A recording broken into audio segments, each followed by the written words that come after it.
The Supreme Court is about to make decisions that could completely change where you can legally carry your firearm. And I'm not talking about just one state. I'm talking about rulings that will ripple across all 50 states and affect every single gun owner in America. And here's the scary part. Most gun owners have no idea these cases even exist. Before we dive in, do me one favor, hit that subscribe button right now. Why? Because when these decisions drop, probably within the next few months, you need to know exactly how they affect your rights before you accidentally step into a legal minefield. 90% of gun owners miss critical updates like this, and I don't want you to be one of them. Let me tell you what's happening right now at the Supreme Court. There are two major Second Amendment cases that the justices are currently deciding. The first one is called Wolford versus Lopez, and it is about whether you can carry your gun on private property that's open to the public. The second case is United States versus Hemani, and this one deals with whether someone who uses marijuana, even in a state where it's legal, can own a firearm. Both of these cases are going to create new rules that every state has to follow. That's how Supreme Court decisions work. When they rule, it's the law of the land everywhere. Now, let me break down why Wolford versus Lopez matters so much to you. Here's the situation. Hawaii passed a law that basically says you cannot carry your handgun onto any private property that's open to the public unless the property owner gives you explicit permission first. Think about what that means for a second. We're talking about restaurants, shopping malls, movie theaters, grocery stores, gas stations, pretty much anywhere you go during your daily life. Under Hawaii's law, all of these places are off limits for concealed carry unless there's a sign posted saying guns are welcome. And let me tell you, most businesses don't post those signs. A gun owner named Christopher Wolford challenged this law.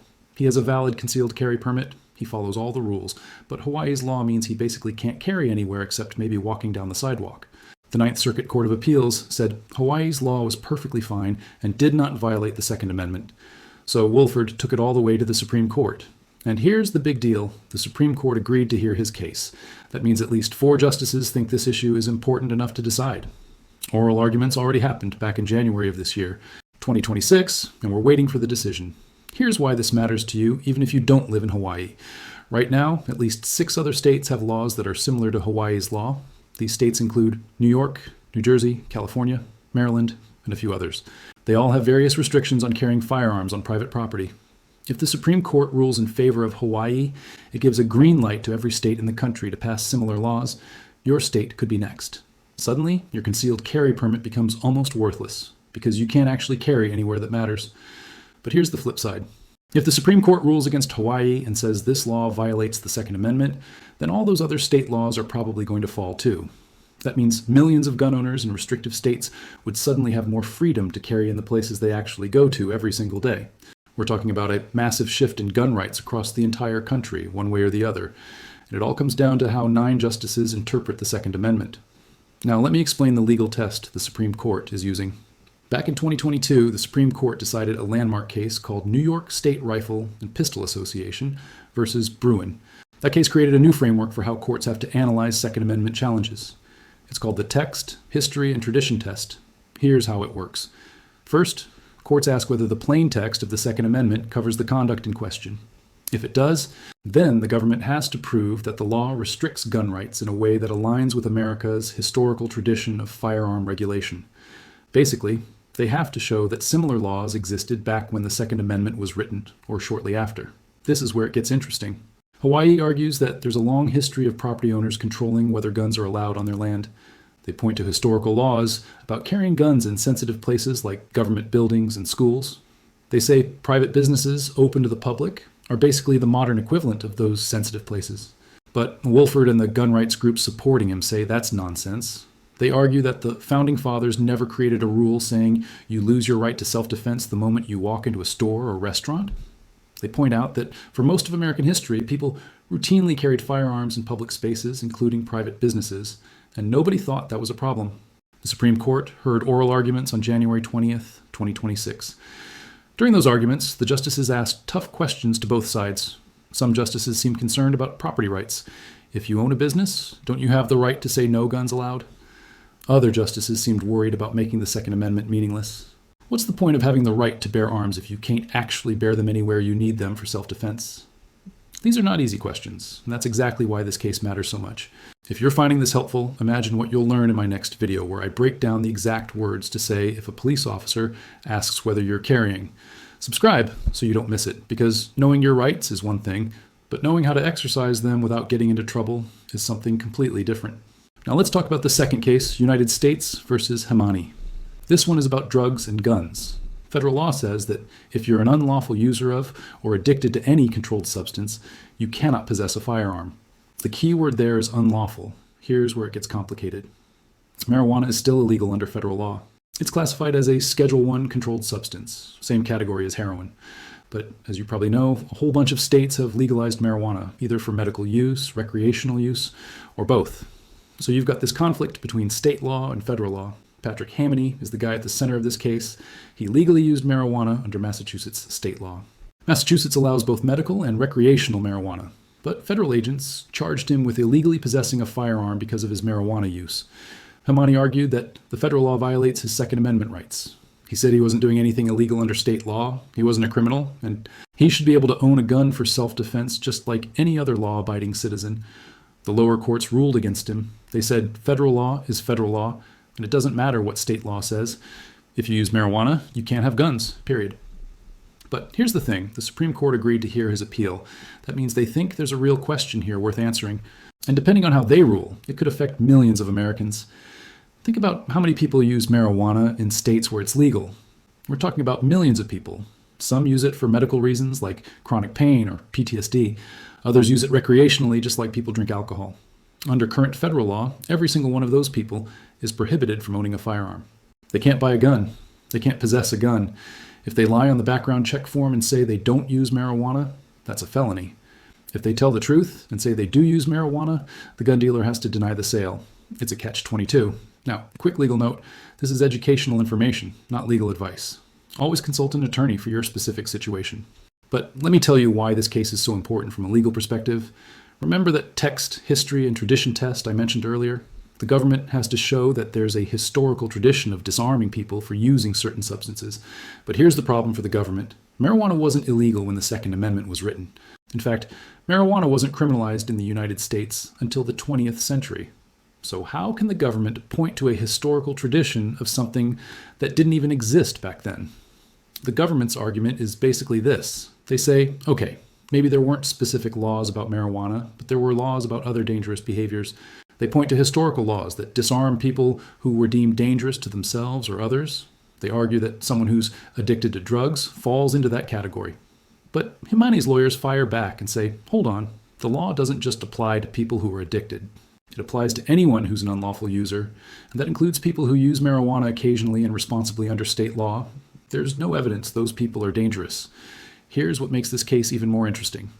The Supreme Court could rule in several different ways. They could say the federal law is completely constitutional and marijuana users have no Second Amendment rights. They could say the law is completely unconstitutional and marijuana use can't be a basis for denying gun rights. Or they could split the difference and say something in between. For example, they might say occasional marijuana use isn't enough to deny someone's gun rights, but heavy use or addiction is. Or they might say medical marijuana users are protected, but recreational users aren't. There are a lot of possibilities here. Hey, here's a crazy stat. Only 12% of viewers watching this video right now are subscribed. That means 88% of you are at risk of missing life-changing legal updates when these decisions come down. Don't be in that 88%. Hit that subscribe button now because when the Supreme Court releases these decisions, I'm going to break down exactly what they mean for you in plain English within hours of the ruling. Let me tell you why the timing matters. The Supreme Court's term runs from October through June.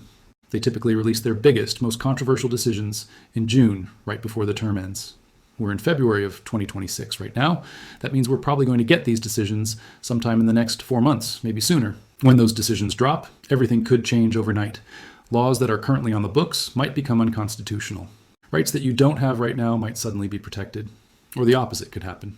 Rights you think you have might get more restricted. Here's what most people get wrong about Supreme Court decisions. They think a ruling only affects the specific people involved in the case. Wrong. When the Supreme Court issues a decision, it sets a precedent that applies to the entire country. Every state, every court, every law enforcement agency has to follow it. So even though Wolford versus Lopez started in Hawaii and Hemani started in Massachusetts, the rulings are going to affect gun owners in Texas, Florida, Montana, and everywhere else. Let me give you some real-world scenarios so you understand how this could play out. Scenario 1, you live in a state with a concealed carry permit, and you carry your gun for self-defense. Right now, you can carry in most public places. But if the Supreme Court rules in favor of Hawaii in the Wolford case, your state legislature might pass a new law saying you can't carry on private property without permission. Suddenly, your local grocery store, your favorite restaurant, the mall where you shop, all of those become off limits unless they post a sign saying guns are welcome. And let's be honest, most businesses are not going to post that sign because they don't want to deal with the controversy. Scenario 2, you use medical marijuana for a legitimate health condition that your doctor prescribed. Right now, under federal law, you cannot legally own a firearm. But if the Supreme Court rules in favor of Hemani, that law gets struck down, or at least limited, you could potentially get your gun rights back, even though you use marijuana legally under state law. That would be a huge win for medical marijuana patients who also want to exercise their Second Amendment rights. Scenario 3, let's say you don't use marijuana yourself, but you care about the Second Amendment in general. The Hemani case is important to you because of the precedent it sets. If the Supreme Court says the government can disarm you for using a substance that is legal under state law, what else can they use as an excuse? Could they say you can't have guns if you drink alcohol? Could they say you can't have guns if you take certain prescription medications? The principle at stake here goes way beyond just marijuana. Now here's the part that shocked me when I researched this. There are actually several other major Second Amendment cases waiting in the wings that the Supreme Court hasn't agreed to hear yet.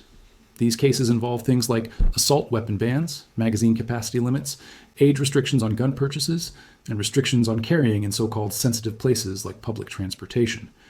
The Supreme Court is being very selective about which cases it takes, but the decisions in Wolford and Hemani are going to influence how those other cases get decided too. That's why these two cases are so critical.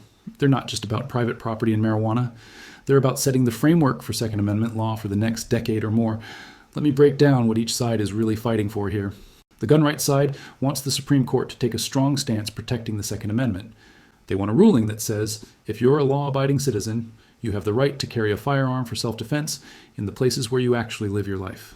They want the historical test to be applied strictly, meaning if there wasn't a specific type of gun regulation back in 1791 when the Second Amendment was ratified, then that type of regulation probably isn't constitutional now. They see these cases as an opportunity to roll back decades of gun control laws that they believe infringe on constitutional rights. The gun control side wants the Supreme Court to give states and the federal government flexibility to regulate firearms in ways that promote public safety. They argue that the Second Amendment is not absolute and that reasonable regulations are constitutional as long as they don't completely eliminate the right to keep and bear arms. They want the historical test to be applied more loosely, looking at broad principles rather than specific laws. They see these cases as an opportunity to preserve common-sense gun laws that they believe save lives. And here's the thing. Both sides have legitimate points. This isn't a simple black and white issue. Property rights matter. Public safety matters. Constitutional rights matter. The Supreme Court has to balance all of these competing interests, and that's not an easy job. If you're still watching, you're clearly someone who takes your rights seriously. Join the 50,000 gun owners who trust this channel for no BS legal updates.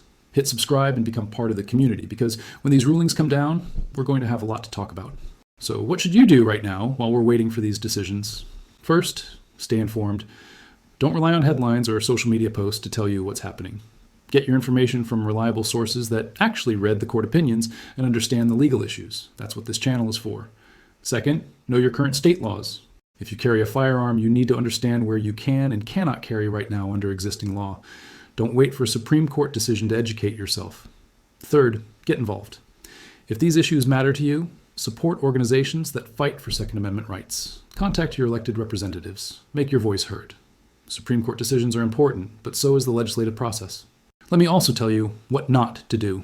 Don't panic. Don't assume the worst-case scenario is going to happen. Don't make drastic decisions based on speculation about what the court might rule. Wait for the actual decisions to come out, then evaluate how they affect you specifically. And whatever you do, don't violate current law just because you disagree with it. That's a fast track to criminal charges, and a criminal record is going to cost you your gun rights permanently. Here's something else to keep in mind. Even after the Supreme Court issues these decisions, there's going to be a lot of follow-up litigation. Lower courts will have to apply the Supreme Court's rulings to other cases. State legislatures might try to write new laws that comply with the ruling but still restrict guns in some way. Federal agencies might issue new regulations. The legal landscape is going to keep evolving. That's why staying informed isn't a one-time thing. It's an ongoing process. Let me give you a hypothetical example to show you how complicated this can get. Let's say the Supreme Court rules in favor of Wolford and says Hawaii's law is unconstitutional because it's too broad. The court might say You can't have a blanket ban on carrying on all private property, but you can have narrower restrictions in specific types of places. So then the question becomes, what counts as specific enough? Can a state ban guns in all bars? What about just the bar area of a restaurant that also serves food? What about a sports stadium, a concert venue, a hospital? Every one of those scenarios is going to require more litigation to figure out. The Supreme Court's decision will give us a framework, but it won't answer every possible question. Same thing with the Hemani case. Let's say the court rules that occasional marijuana use doesn't disqualify you from gun ownership, but addiction does. Okay, but who decides what counts as occasional versus addicted? Is it based on how much you use, how often, whether a doctor prescribed it, whether it affects your daily functioning? These are details that will have to be worked out over time through more court cases and potentially through regulations from the Bureau of Alcohol, Tobacco, Firearms, and Explosives. This is exactly why you need to stay subscribed and keep watching. These issues don't get resolved with one Supreme Court opinion. They evolve over months and years. And if you're not paying attention, you could easily miss something important. Now let me address something I know some of you are thinking. You might be wondering, why should I care about the Hemani marijuana case if I don't use marijuana? Here's why. The legal principles at stake affect everyone. If the government can take away your Second Amendment rights because you do something that is legal under state law but illegal under federal law, that's a dangerous precedent. It's not really about marijuana. It's about whether the federal government can override state decisions and strip constitutional rights in the process. Today, it's marijuana. Tomorrow, it could be something else. That's why even if you personally don't use marijuana and never will, you should still care about how this case gets decided. Similarly, even if you don't live in Hawaii and don't plan to visit, you should care about the Wolford case, because the legal reasoning the Supreme Court uses is going to apply everywhere. If they say states have broad power to restrict carrying on private property, your state might be next to pass a similar law. If they say states can't do that, you might gain new freedoms you don't currently have. Either way, it affects you. Here's one more thing. Some of you might be thinking, well, I'll just wait and see what happens. But here's the problem with that approach. If you wait until after the decision comes out to start paying attention, you're already behind. You need to understand the issues now so that when the decision drops, you can immediately understand what it means and how to respond. That's the advantage of being informed ahead of time. These Supreme Court decisions are going to be some of the most important Second Amendment rulings in years. They're going to affect where you can carry, who can own guns, and how courts analyze future challenges to gun laws. This isn't just legal theory. This is real-life stuff that impacts your ability to defend yourself and your family. So here's what I need you to do. Subscribe to this channel right now if you haven't already, because I'm going to be covering these decisions the moment they come out. Turn on notifications so you don't miss it. And share this video with other gun owners who need to know about these cases. Most people have no idea this is even happening, and they need to be informed. The Supreme Court is going to speak, and when it does, the entire landscape of gun rights in America could shift. Make sure you're ready for it. Make sure you understand what's at stake. And make sure you're getting accurate information from someone who actually reads the court opinions and understands the law. That's what I'm here for, and that's what this channel is all about. Thanks for watching. I'll see you in the next video where we break down exactly what to say and what not to say if you are ever stopped by police while carrying. Stay safe, stay informed, and stay legal.